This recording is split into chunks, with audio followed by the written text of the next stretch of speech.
O massacre de Canudos, ocorrido no final do século XIX, no sertão da Bahia, pode ser analisado sob a ótica do materialismo histórico marxista, enfatizando as relações de classe, a luta de classes e as dinâmicas econômicas e sociais que levaram ao conflito.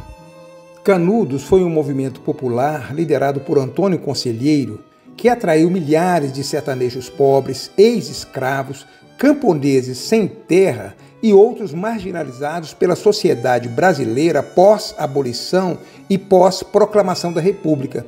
A formação de Canudos representou uma reação das classes oprimidas à estrutura econômica e social do Brasil da época, caracterizada por uma nefasta oligarquia agrária que detinha o poder econômico e político.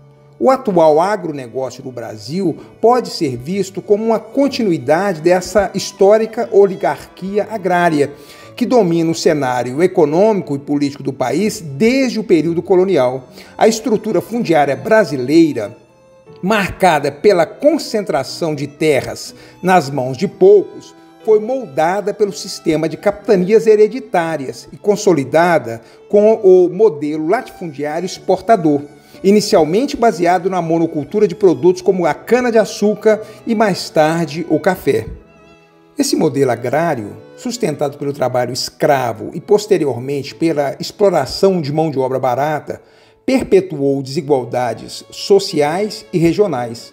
A transição do Brasil rural para o Brasil industrializado e urbano não eliminou a concentração de terras, e o agronegócio atual se tornou um herdeiro direto dessa estrutura oligárquica. O novo, entre aspas, agronegócio se diferencia por sua alta tecnologia e integração com mercados globais, mas ainda mantém características herdadas da velha oligarquia rural: concentração de terras, exclusão social, desmatamento e exploração de recursos naturais sem a devida preocupação com os impactos ambientais. Muitas das famílias que controlam grandes propriedades de terra atualmente são descendentes diretos das elites agrárias que historicamente dominaram o Brasil.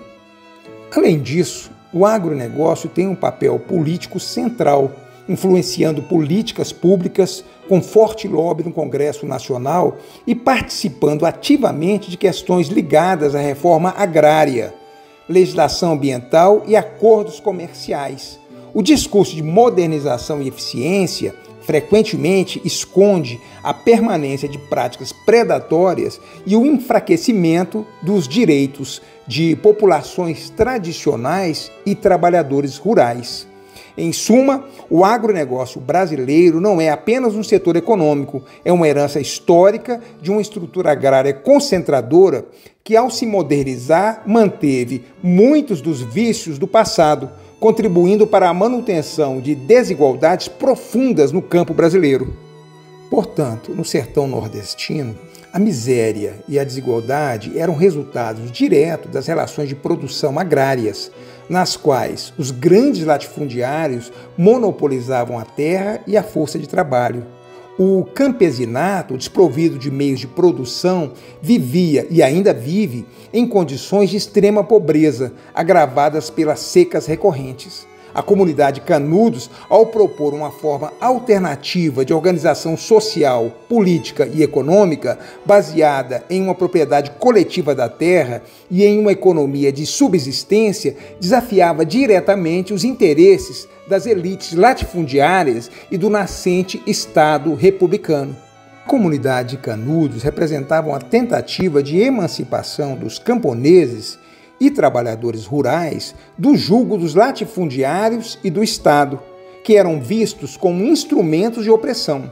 A resistência dos habitantes de Canudos à intervenção estatal e militar pode ser interpretada como uma forma de luta contra a exploração econômica e a opressão política, que eram mantidas pelas elites dominantes, tanto no plano local, regional como federal. A reação violenta do Estado, que culminou no massacre, foi uma resposta à ameaça que Canudos representava à ordem estabelecida. As elites agrárias e o governo republicano viam em Canudos não apenas uma ameaça à sua autoridade, mas também um perigo potencial de disseminação de ideias que poderiam incentivar outras revoltas camponesas. O extermínio de Canudos, portanto, pode ser interpretado como uma tentativa de esmagar uma rebelião que, do ponto de vista das classes dominantes, poderia desestabilizar a ordem social e econômica baseada na exploração das massas trabalhadoras. A ideologia da época também desempenhou um papel crucial no massacre de Canudos. A construção de Canudos como um foco de fanatismo religioso e ameaça à República serviu para justificar a violência extrema empregada pelo Estado. Essa narrativa pode ser analisada como uma forma de ideologia burguesa, que buscava deslegitimar qualquer movimento que ameaçasse as estruturas de poder vigentes. Segundo o materialismo histórico, a superestrutura ideológica, narrativas, crenças, religião, direito, etc., serve para perpetuar e justificar a infraestrutura econômica, representada nas relações de produção. O discurso oficial, larga e amplamente apoiado pela grande imprensa da época, que demonizou Canudos e seus habitantes, caracterizando-os como bárbaros e inimigos da civilização, refletia os interesses das classes dominantes em manter o status quo.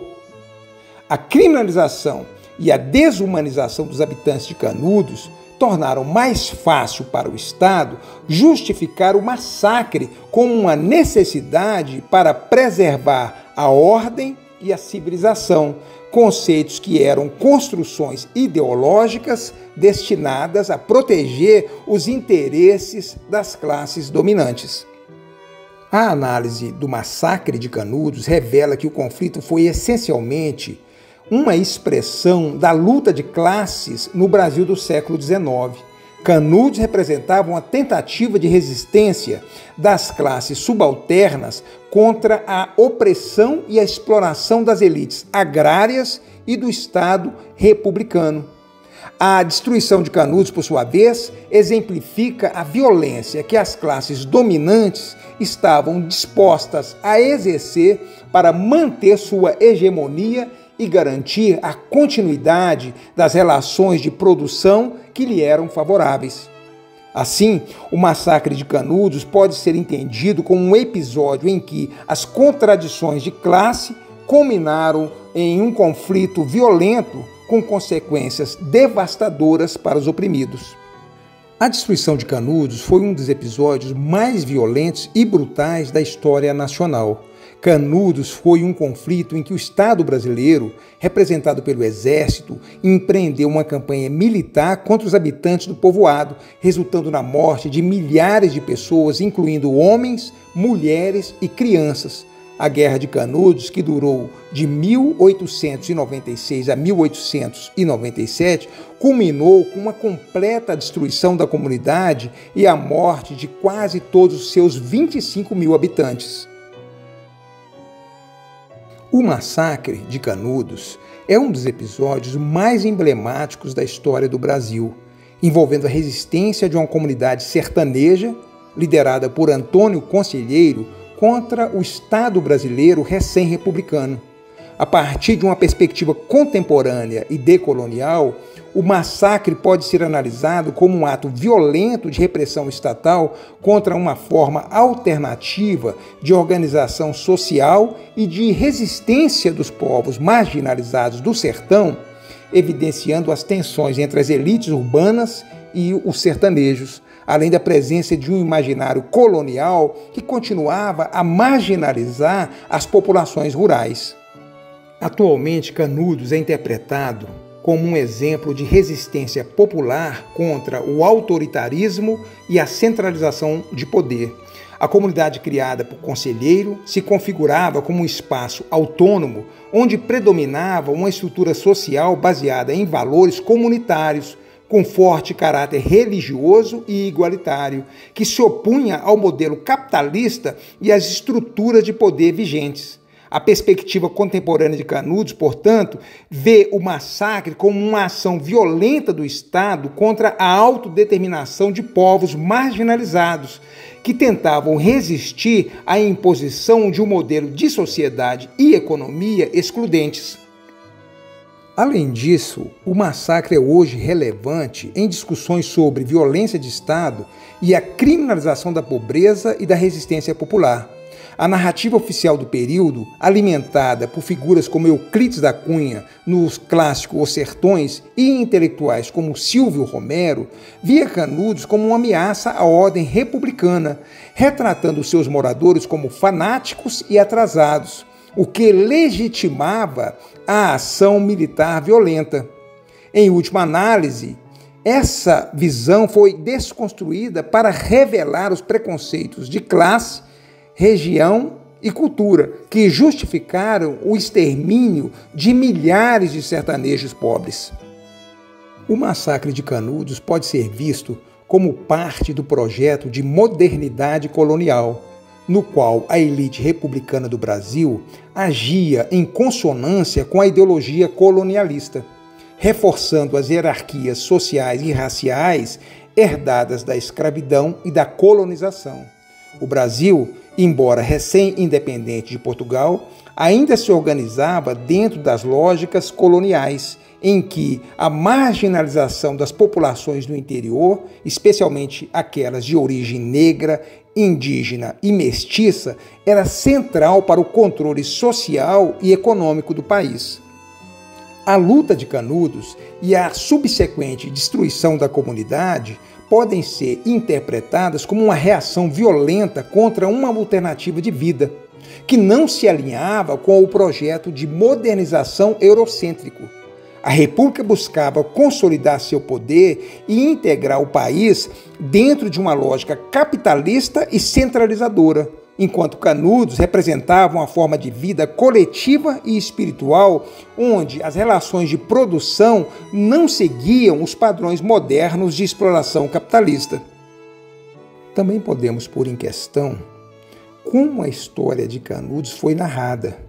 A interpretação de Euclides da Cunha em Os Sertões, por mais importante que tenha sido como denúncia da violência estatal, perpetua uma visão que marginaliza os sertanejos como, abre aspas, outros, diferentes e distantes dos valores considerados civilizados.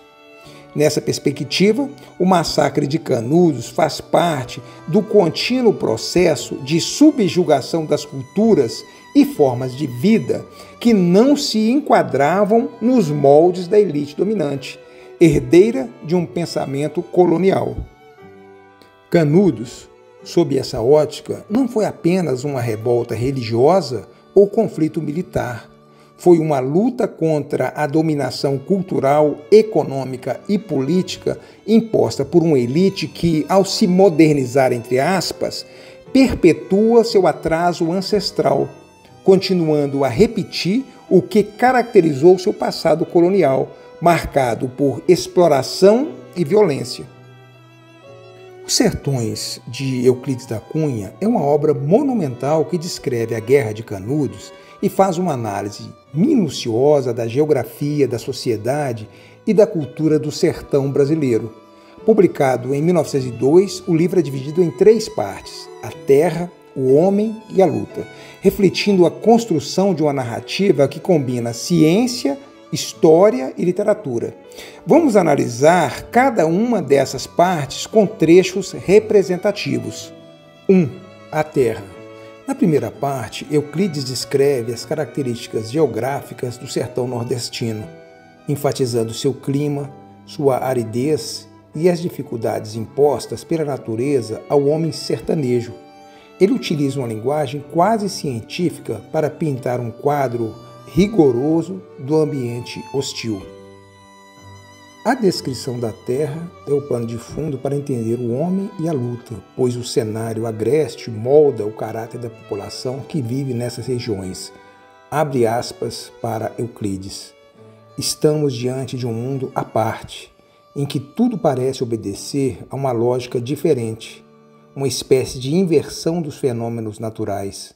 A paisagem tem a secura da morte e, ao mesmo tempo, um vigor sombrio que desafia a vida.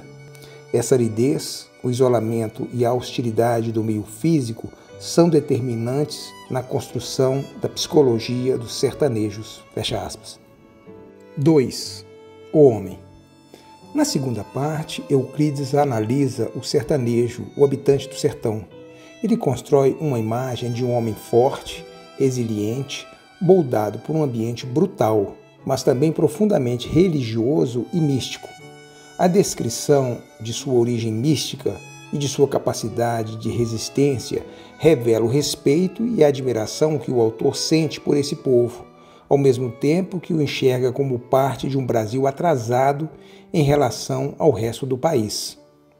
Penso dessa prestigiada obra de Euclides da Cunha o seguinte trecho, abre aspas: o sertanejo é, antes de tudo, um forte. Não tem o raquitismo exaustivo dos mestiços neurastênicos do litoral. A sua aparência, entretanto, ao primeiro lance de vista, revela o contrário. Falta-lhe a plástica impecável, o desempenho, a estrutura corretíssima das organizações atléticas. É desgracioso, desengonçado, torto. Hércules Quasímodo reflete no aspecto a fealdade típica dos fracos. O andar sem firmeza, sem aprumo, quase gigante e sinuoso, aparenta a translação de membros desarticulados. Agrava-o a postura normalmente abatida, num manifestar de displicência que lhe dá um caráter de humildade deprimente. A pé, quando parado, recosta-se invariavelmente ao primeiro umbral ou parede que encontra. A cavalo, se sofreia o animal para trocar duas palavras com um conhecido, cai logo sobre um dos estribos, descansando sobre a espenda da sela. Caminhando, mesmo a passo rápido, não traça trajetória retilínea e firme. Avança celeremente, num bambolear característico, de que parecem ser o traço geométrico os meandros das trilhas sertanejas.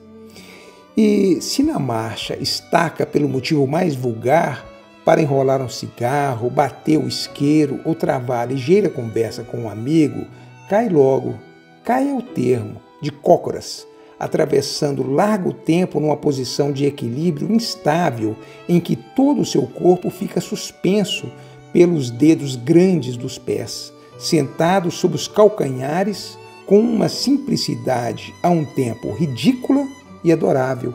É o homem permanentemente fatigado. Reflete a preguiça invencível, a atonia muscular perene em tudo. Na palavra remorada, no gesto contrafeito, no andar desaprumado, na cadência langorosa das modinhas, na tendência constante à imobilidade e à quietude. Entretanto, toda essa aparência de cansaço ilude. Nada é mais surpreendedor do que vê-la desaparecer de improviso. Naquela organização combalida, operam-se em segundos transmutações completas. Basta o aparecimento de qualquer incidente exigindo-lhe o desencadear das energias adormecidas. O homem transfigura-se, impertiga-se, estadiando novos relevos, novas linhas na estatura e no gesto, e a cabeça firma-se-lhe alta sobre os ombros possantes, aclarada pelo olhar desassombrado e forte.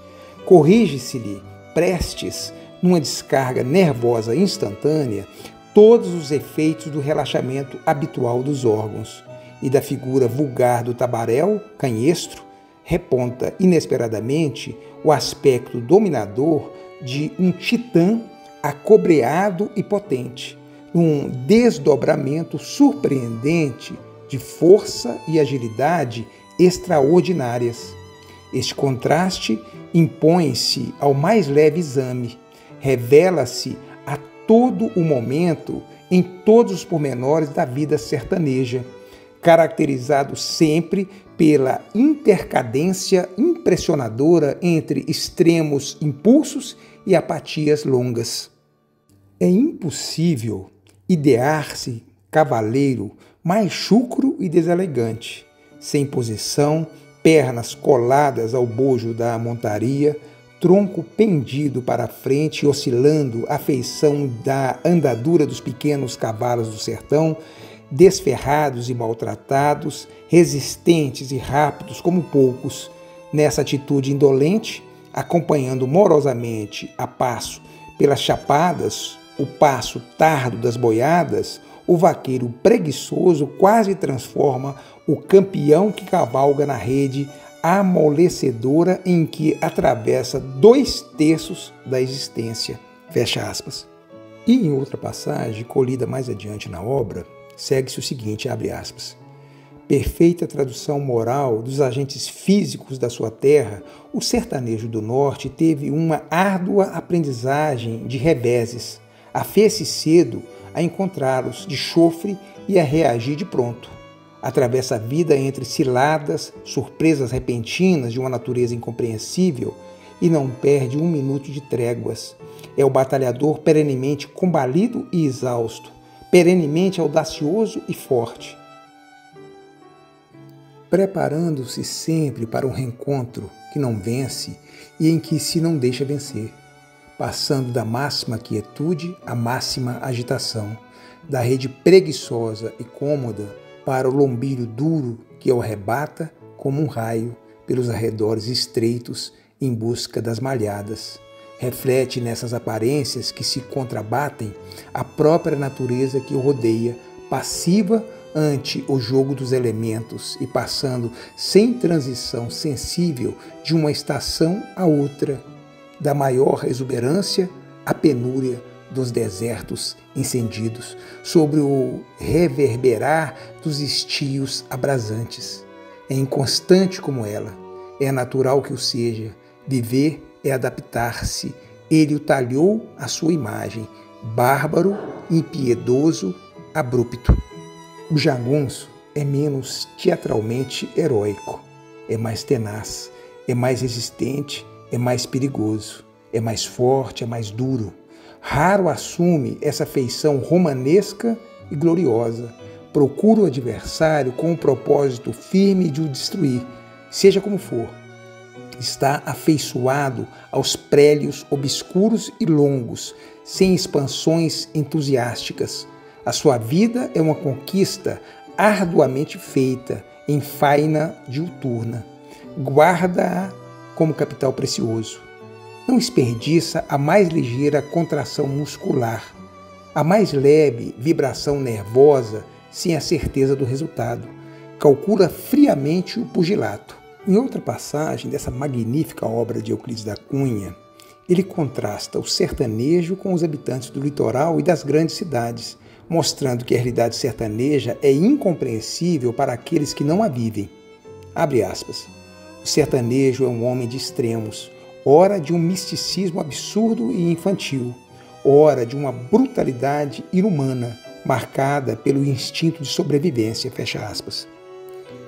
Ele também explora as implicações dessa relação com a religião, o messianismo e o fanatismo em torno de Antônio Conselheiro, o líder de Canudos. Abre aspas. Fanático? Não. O que se passa ali era a epifania de um povo abandonado que agarra-se desesperadamente a qualquer esperança de redenção, por mais absurda que fosse aos olhos dos doutos. Fecha aspas. 3. A luta. A terceira parte narra os episódios da Guerra de Canudos, um dos conflitos mais violentos da história humana, como eu já disse, entre os habitantes de Canudos, liderados por Antônio Conselheiro, e o exército republicano brasileiro. Aqui Euclides da Cunha retrata a tragédia humana do embate, tanto pela desproporção das forças, quanto pela incompreensão mútua entre o sertanejo e os soldados enviados para combatê-los. Agora um trecho da terceira parte dessa obra de Euclides da Cunha. Abre aspas. Canudos não se rendeu. Exemplo único em toda a história. Resistiu até o esgotamento completo. Expugnado, palmo a palmo, na precisão integral do termo, caiu no dia 5 de outubro, ao entardecer, quando caíram os seus últimos defensores, e só então o silêncio da morte desceu sobre os escombros. Fecha aspas. Esse é talvez o trecho mais famoso de Os Sertões, que encerra o livro e simboliza a resistência do povo de Canudos até o último homem. A guerra é descrita como um massacre, um equívoco brutal onde o poder militar moderno é usado para esmagar uma população que não compreendia os ideais republicanos e não era compreendido por eles. Euclides também reflete sobre a tragédia da incompreensão e do preconceito. Abre aspas. Não se trata de uma simples campanha militar. Era uma luta de mundos antagônicos, de uma civilização que mal começava a germinar contra outra que teimava em viver de uma forma arcaica, ignorada pelo restante do país. Fecha aspas. A luta, então, não é apenas física, mas simbólica. Um confronto entre o Brasil que se pretendia moderno e o Brasil tido como arcaico, atrasado, bruto, incivilizado. Um entrechoque entre uma pretensiosa e hostil civilização urbana e o sertão primitivo, habitado pelos pobres e excluídos de ontem, de hoje e de sempre.